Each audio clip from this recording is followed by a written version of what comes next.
अस्सलाम वालेकुम, आप खैरियत से होंगे और हमारा आज का मौज़ू है कि क्या पाकिस्तान पर आइंदा आने वाले दिनों में डॉलरों की बारिश होने जा रही है? ये सवाल इसलिए पैदा हुआ है कि वज़ीर-ए-आज़म पाकिस्तान शहबाज शरीफ और उनकी टीम जिस तरह से जेनेवा में एक कामयाब दौरा करके और वहाँ पर लोगों को अक़वाम आलम को, आलमी बरादरी को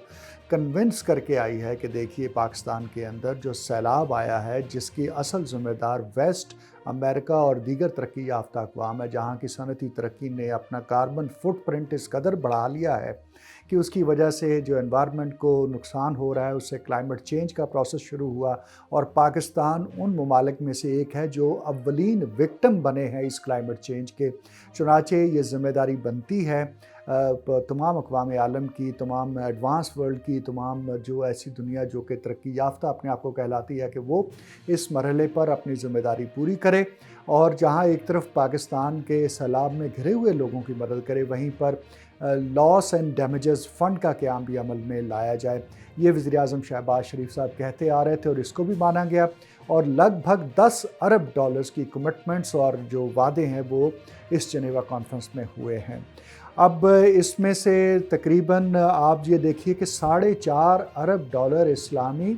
डेवलपमेंट बैंक ने कमिट किए हैं, जो दरअसल समझा जा रहा है कि ऑलरेडी इसके ऊपर बात हो रही थी और चूँकि उसका हेडक्वार्टर भी सऊदी अरेबिया के अंदर है, तो गोया कि सऊदी अरेबिया अमली तौर पर पाकिस्तान के साथ अपनी जो कमिटमेंट है उसको ऑनर कर रहा है और ग़ालिबन इस 4.5 अरब डॉलर में जो डेफर्ड पेमेंट के ऊपर तेल की फ़राहमी का जो एक कमिटमेंट है वो भी शामिल होगी। गोया के कैश की बजाय कमोडिटीज़ की शक्ल में भी ये सरमाया पाकिस्तान को मिलेगा और पाकिस्तान के अंदर आपको पता है कि तेल की कीमतें बढ़ने की वजह से जिस तरह से तमाम ट्रांसपोर्टेशन कॉस्ट पड़ती है और फिर हर शय की कीमत को आग लग जाती है, उसमें अगर डेफर्ड पेमेंट पर इस 4.5 अरब डॉलर के अंदर हमें तेल भी मिलता है तो गोया के हमारे बहुत सारे मसाइल कम होते नज़र आते हैं। फिर इसी तरह से वर्ल्ड बैंक, एडीबी ने 3.5 अरब डॉलर के करीब कमिट किया है, जो भी गुज़श्ता कमिटमेंट मौजूद थी और फिर बाकी ममालिक ने आकर, तो गोया एक बड़ा चंक जो है वो डोनर जो एजेंसीज़ हैं या जो लेंडर्स हैं उन्होंने किया है और ये सुनने में आ रहा है कि ये नॉन कंसेशनरी लोन्स इसमें होंगे। गोया कि कोई कंसेशनल इस पर लोन्स नहीं होंगे, लेकिन चूँकि पाकिस्तान को इस वक्त ज़र मुबादला की, डॉलर्स की बहुत सख्त ज़रूरत है और हमारे पास 4.5-5 अरब डॉलर के ज़खायर रह गए थे जो आज आकर 1-1.5 माह की इंपोर्ट्स के बराबर हैं और इसीलिए एलसीज़ की बंदिश हो रही है। इसीलिए पाकिस्तान के अंदर सोयाबीन की बंदिश हो रही है और मुर्गी की कीमतों में इसलिए इजाफे की बातें हो रही हैं, तेल की कीमतों के हवाले से भी बातें हो रही हैं। तो इस सारे कॉन्टेक्स्ट में ये जो एक सिल्वर लाइनिंग है इस वक्त हमें नज़र आई है, यानी अगर 10 अरब डॉलर्स की कमिटमेंट्स हुई हैं और अगले 3-4 माह 6 माह के अंदर वो मटीरियलाइज़ होती हैं, जिसका बड़ा हिस्सा सैलाब ज़दगान की खुराक, उनकी रहाइश, उनके लिए सेहत की सहूलियात और उसके अलावा वहाँ पर जो इंफ्रास्ट्रक्चर तबाह हुआ है सिंध के अंदर और बलूचिस्तान के अंदर, उसके दोबारा से बहाली का काम है। और वज़ीर-ए-आज़म शहबाज शरीफ ने बिल्कुल दुरुस्त कहा है कि जितनी जल्दी हम अपने फ़िज़िबिलिटी प्लान सबमिट करेंगे और अपने डेवलपमेंट प्लान सबमिट करेंगे, उसी तेज़ी के साथ पैसा इधर आता जाएगा। अब इस हवाले से ये है कि जो सबसे बड़ा कंसर्न पाया जाता है जो डोनर्स हैं और ख़ास तौर पर जो आईएमएफ है, उन सब का कंसर्न ये है कि आप लगभग 100 अरब रुपए की सब्सिडी टेक्सटाइल इंडस्ट्री को तवानाई यानी एनर्जी की मद में दे रहे हैं। 110 अरब रुपए हैं कुल असल में मिला के, जो सस्ती बिजली की फ़राहमी या गैस की फ़राहमी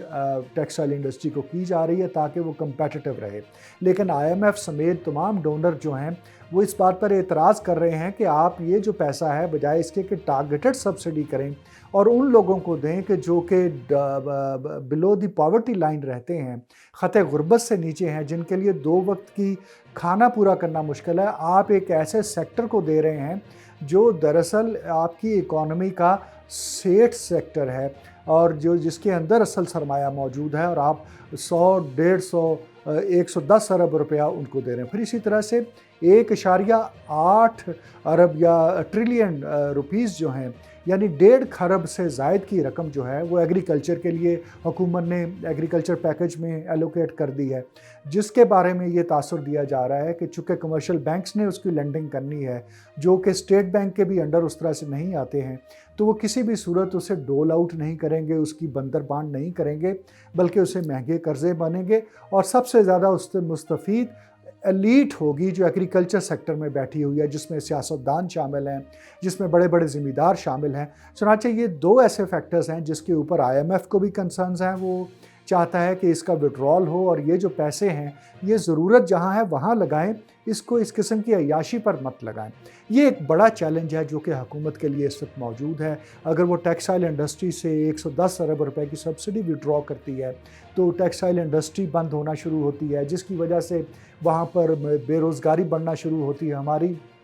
टोटल जो एम्प्लॉयमेंट है उसका तकरीबन 60% जो है वो टेक्सटाइल इंडस्ट्री से जुड़ा हुआ है। हुकूमत क्या IMF को ये कन्विंस करने में कामयाब हो जाएगी कि दरअसल जब वो टेक्सटाइल इंडस्ट्री को चलाते हैं तो 60% अपनी जो एम्प्लॉयमेंट है, जो लेबर है, उसको मुतहर्रिक रखते हैं, उसकी रोज़गार का एहतमाम करते हैं, उसका चूल्हा जलता रहता है। और इसी तरह से एग्रीकल्चर के अंदर ठीक है कि एलीट जो है, जो बड़ा ज़िम्मेदार है, वो उससे मुस्तफ़ीद हो सकता है क्योंकि उसके पास कोलेटरल मौजूद है जो कि जाके दे सकता है। वो ज़मीन गिरवी रखवा सकता है बैंक के पास और लोन लेकर अपनी एक्सपेंशन कर। हमारे पास सामने जहांगीर तरीन की मिसाल मौजूद है, हमारे पास सिंध के बड़े वडेरों की मिसालें मौजूद हैं जिन्होंने कॉर्पोरेट फार्मिंग की और दरअसल बैंकों के सरमाए से अपने एग्रीकल्चर को एक बड़े बिज़नेस के तौर पर डेवलप किया है। लेकिन बात यह है कि ये जो है इसको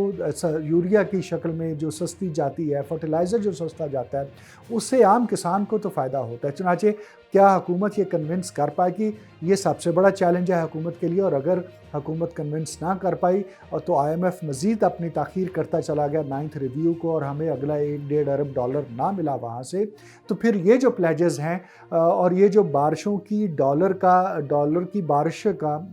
बारिश का जो एक तासुर इस वक्त बन रहा है पाकिस्तान के हवाले से, और पाकिस्तान का जो कॉन्फिडेंस लेवल दोबारा से अप हुआ है, वो कहीं अगले 6 माह के बाद दोबारा डिप्रेशन में ना चला जाए। चुनांचे हुकूमत को बड़े फ़ैसले करने हैं। अब देखना यह है कि इसहाक डार साहब किस हद तक IMF को कन्विंस कर पाते हैं या IMF किस हद तक इसहाक डार साहब को सीधा कर पाती है। इसका आइंदा आने वाले दिनों में मुशाहिदा बहुत दिलचस्प होगा। इजाज़त दीजिए, अल्लाह हाफ़िज़।